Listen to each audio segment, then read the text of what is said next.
អ្នកទាំងអស់គ្នាចង់រៀនភាសាចិននៅសាលាដែលល្អរៀនឆាប់ចេះហើយកម្មវិធីសិក្សាទៅតាមស្តង់ដារ HSK សៀវភៅ HSK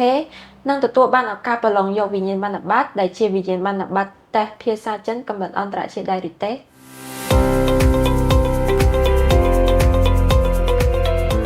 អ្នកទាំងអស់គ្នាធ្លាប់ឆ្ងល់អត់ថាតើអ្វីទៅជា HSK ហើយការធ្វើតេស្ត HSK គឺផ្ដល់ផលប្រយោជន៍អ្វីខ្លះដល់អ្នកទាំងអស់គ្នាតើ HSK ជាអ្វី HSK គឺបានមកពីពាក្យពេញថាហាន语水平考试គឺជាការប្រឡងតេស្តចំណេះដឹងភាសាចិន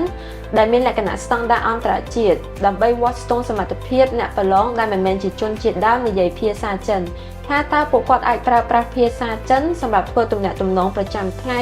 ដូចជាក្នុងការងារការសិក្សាបានល្អកម្រិតណា HSK បែងចែកជា6កម្រិតគឺ HSK 1រហូតដល់ HSK 6ហើយ HSK 6គឺជាកម្រិតដែលខ្ពស់ជាងគេបំផុតអញ្ចឹងបើបេក្ខជនណាដែលអាចឆ្លងកាត់ដល់កម្រិតនេះគឺពួកគាត់យល់យ៉ាងងាយស្រួលពីការអានការសរសេរការស្ដាប់និងការនិយាយភាសាចិនបានយ៉ាងស្ទាត់ជំនាញតែការធ្វើតេស្ត HSK មានសារៈសំខាន់ដូចម្តេចការធ្វើតេស្ត HSK ពិតជាជួយដល់អ្នករៀនភាសាចិនបានច្រើនមែនទែនជាពិសេសអ្នកដែលមានគម្រោងចង់បន្តការសិក្សាឬធ្វើការនៅក្រៅប្រទេសទាំងនេះគឺជាហេតុផល3យ៉ាងដែលអ្នកទាំងអស់គ្នាគួរធ្វើតេស្ត HSK 1. ឱកាសទទួលបានអាហារូបករណ៍និងការសិក្សានៅក្រៅប្រទេសសាកលវិទ្យាល័យនៅប្រទេសចិនដែលគេបង្រៀនតាមកម្មវិធីសិក្សាភាសាចិនសុទ្ធគឺគេតម្រូវឲ្យសិស្សអន្តរជាតិមានការធ្វើតេស្ត HSK សិនទើបអាចបំពេញគ្រប់លក្ខខណ្ឌក្នុងការចុះឈ្មោះចូលរៀនបានប្រសិនបើយើងធ្វើតេស្តបានកម្រិតខ្ពស់នោះឱកាសទទួលបានអាហារូបករណ៍របស់យើងក៏បានខ្ពស់ដូចគ្នា 2. បង្កើនឱកាសការងារក្រៅពីការសិក្សានៅប្រទេសចិនអ្នកទាំងអស់គ្នាក៏មានឱកាសដាក់ពាក្យចូលធ្វើការនៅក្នុងក្រុមហ៊ុនចិនក្នុងឬក្រៅប្រទេសផងដែរដោយសារក្រុមហ៊ុនចិនមួយចំនួនគឺគេតម្រូវឲ្យបេក្ខជនអន្តរជាតិមានលទ្ធផលធ្វើតេស្ត HSK រួចដូច្នេះហើយបើសិនបើអ្នកទាំងអស់គ្នាធ្វើតេស្ត HSK រួចអ្នកទាំងអស់គ្នានឹងទទួលបានឱកាសការងារល្អៗជាច្រើន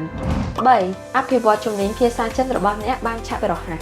ការធ្វើតេស្តគឺជាកត្តាមួយជំរុញដល់ការខិតខំរៀនសូត្ររបស់អ្នកមួយកម្រិតទៀតតេស្តជួយកំណត់គោលដៅភាពច្បាស់លាស់ក្នុងការរៀនសូត្ររបស់អ្នកនិងជាកម្រិតវាស់ស្ទង់សមត្ថភាពផងដែរដូច្នេះហើយបើសិនបើអ្នកទាំងអស់គ្នាមានគោលដៅថាចង់ធ្វើតេស្ត HSK នោះអ្នកទាំងអស់គ្នានឹងខិតខំរៀនសូត្រដើម្បីសម្រេចគោលដៅនោះជាមិនខានថ្នាក់ភាសាចិននៅមជ្ឈមណ្ឌលអប់រំ Spring យើងគឺគេបង្រៀនតាមកម្រិតស្តង់ដារ HSK និងសៀវភៅ HSK តែម្ដងអញ្ចឹងហើយប្រសិនបើអ្នកទាំងអស់គ្នាមានបំណងចង់រៀនភាសាចិននៅសាលាដែលល្អរៀនឆាប់ចេះនិងទទួលបានឱកាសប្រឡងយកវិញ្ញាបនបត្រ HSK ទៀតនោះកុំភ្លេចមក Spring Education Center ទាំងអស់គ្នាណា